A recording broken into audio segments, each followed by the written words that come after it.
Welcome back, everyone. It's your boy Rump. If you didn't see the first video, this is part 2. This is part 2, giving you 10 tips to help you get better at first-person shooter games, 10 things that I do, and 10 things that I'm going to share with you to help you guys improve at first-person shooter games. If you didn't see that first one, that's tips 1 through 5. Check out that video because there was some awesome tips that I share with you guys to really help lay a foundation for your gameplay. And this video right here, we're going to start tips 6 through 10. So check that video out. It's down in the description. I'll post the link to it.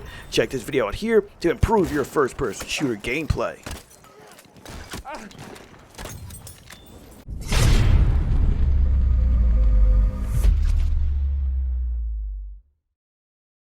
My tip number 6 for helping you guys get better at first-person shooters: get a headset. Get a surround sound system, get a headset. I cannot say this, I cannot stress this often enough. I cannot say it enough. Who's chasing me? Who's chasing me? I hear you. I hear you. I hear you chasing me. I hear you. Woo. Woo. Leave the kid alone. Leave the kid alone, bro. This headset, while you usually always see me with a headset, unless we're doing a video vlog, unless I'm out somewhere, I get such an advantage over the enemy having this headset. This one I have right here is hooked up to a sound card, so basically have 360 surround, telling me where the enemy is, telling me where footsteps are, giving me audio cues on where the enemy is, where the next threat's coming from. You need to have that extra advantage. I know a lot of people who decide, you know what, I don't want a headset, I don't want a surround sound system, I just want a game on my TV. If that's what you want to do, that's fine, but you're never going to improve your game because you're missing out on tons of audio cues about where the enemies are, who's sneaking up on you. After I've literally spent thousands of hours playing first-person shooter games, and I can tell you without a shadow of a doubt, thousands of times audio has saved me. Audio has helped me be number one, has helped me take the top, has helped me do my thing, because while I'm engaging enemies, while I'm doing my thing, all of a sudden I'll hear something and I'll say, okay, there's the enemy behind me. I'll turn around, bye, take them out, and that has been so huge for me. So sound, audio, whatever type of audio, surround sound, headset, whatever you want to do, just keep in mind that sound is huge in first-person shooters. Do not let the sound be something that you ignore. 1 op 4 remaining.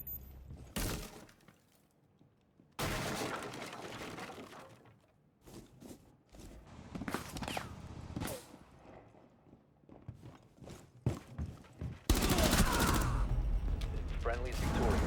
My tip number 7 for you guys for getting better at first-person shooters is my rule of 2. And when I call it a rule of 2, this is tip number 7, but I call it a rule of 2.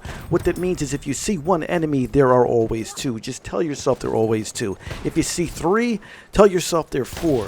If a teammate, if you're on comms, a lot of the guys I play with, whenever they ask, are there any enemies over there? And I see 1, I tell them there's 2.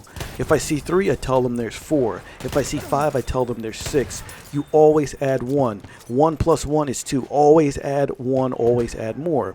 What that does is it basically trains you to tell your mind and tell your reflexes to be ready because there's somebody else. Guess what? If you turn that corner, you see one enemy, you take him out, and you tell yourself there's going to be another one, it'll make your reflexes and your reaction so much faster. Oftentimes I've heard people tell, and first of all, shout out to Crazy Dog Gaming. He's been big on the channel. I love watching his videos. And he actually shouted me out, and he's like, dude, you're one of the fastest snipers I've seen on Battlefield 1.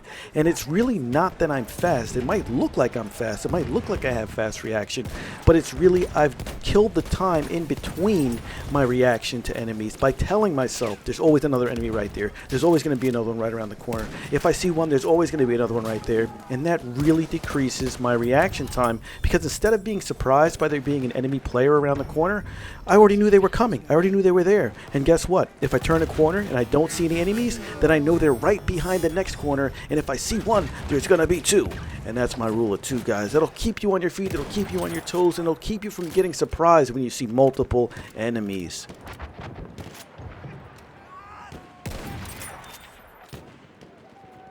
Number 8 is evaluate your threats when you're playing first-person shooter games. When you're playing first-person shooter games, a lot of close quarters games like Call of Duty, there's a lot of close quarters games. Rainbow Six Siege, I would even call that a close quarters game.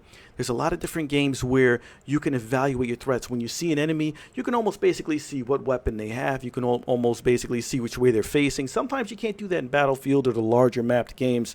But in Call of Duty, in the smaller space games, you can actually look at the enemy, and once you're cool under fire, you can actually say, okay, he's seen me or he hasn't seen me. And at that point, you can evaluate that threat and say, wait a minute, am I going to give up my position by shooting? How's my health?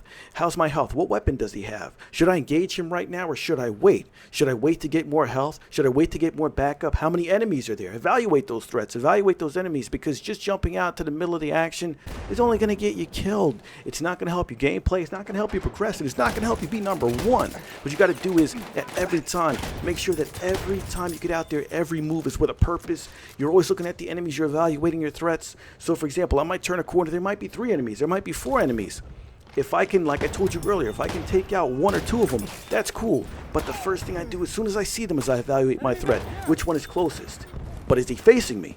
If he's not facing me, he's still closest, but I might be able to take somebody else out first. Not only does it make for some really cool action, some really cool gameplay, if you go back and look at it, it's actually something that really will keep you alive. I've gone into rooms in video games where there's 5 enemies, 5 threats, and I've said, okay, number 1, he's the biggest threat because he's closest and he's facing me. Number 2, he's not facing me, I'll deal with him later. Number 3, he's turning around, so he's going to be next. Number 4, and by the time it's all said and done, you've cleared out a room, the smoke is settled, and the enemy team is wondering, what the hell? How did this guy do this? It's because you're evaluating your threats, all right? Tip number 9 for you guys is never stop moving. Never stop moving unless, like I said earlier, you're moving with a purpose. So, for example, if you need to stop, make sure it's for a reason. Never sit. I've seen it all too often. I see it all too often. If you're trying to progress your gameplay, if you're trying to get better at first-person shooters, never sit in a corner and just camp. The reason why I say that is because what you're waiting for, what that says is you're waiting for an opportunity to shoot a player who doesn't know that you're there. Listen to how long you're going to sit there. Think about it. How long you're going to sit there and wait for that opportunity to happen. No, that's never going to help your gameplay. What you need to do is get out there and create that opportunity. That way your gameplay is always increasing. You're always moving forward. So for example, if you move forward and then you get almost to where the enemy is and then you decide, okay, I'm going to sit down a couple seconds and then take somebody out, that's fine. But just to sit there, as soon as the round starts, just to hunker down and just wait for that moment to happen. It's a waiting game that may not even happen. You need to get out there and make those opportunities, take out those enemies, and not only will your gameplay improve, but you'll actually be enjoying your gameplay a much more than you would be by just camping. And my final tip for you guys, my tip number 10, is never be afraid to ask the player that's always destroying you. Never be afraid to ask the player that's so much better than you. You see somebody who's impressive and they're at the top of the leaderboards, never be afraid to ask those people, hey, what are you using? Or how did you get there? What was so good? What did you do? How did you do that? How did you switch weapons so quickly? How did you use that weapon? How did you get that weapon? I'm telling you from experience years ago, and I've done this all throughout my gameplay, all through even now I'll ask people different things because, hey, I'm not the best. I think I'm pretty good, and people think I'm pretty good, but I'm not the best. There's always somebody better. But I remember even years ago, while I was playing Team Fortress, Half-Life, you guys remember that Half-Life on PC, multiplayer, and I remember there were guys who were just destroying servers, and they couldn't be touched. And I thought at first they might be hacking, but I ended up speaking to one of them and speaking to some of them, and I said, guys, what are you doing? How do you switch weapons so quickly? How are you traveling around the map so fast? Well, how are you doing this? And a lot of these players are actually cool. You took the time to ask them, they respect that. These guys are putting the time, they put in the work, and they'll say, well, you have to bind weapons. And we'll get into that later if you're not familiar with what that is. Well, you have to learn where all the health is. You got to get the health first before you engage everybody. These guys started giving me so much info to the point where then I started becoming that beast player on Half-Life, that beast player on the multiplayer, and it really improved my gameplay. So never be afraid to ask. So all right, guys. This is just the first video in a series where I'm trying to help you guys improve your gameplay on whatever game that you're playing. I hope this really helps you guys. This is just the first video of this series, so I hope you guys enjoy it. Thanks for watching.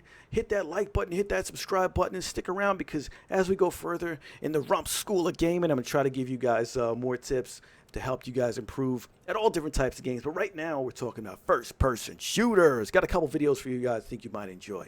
I'm out of here.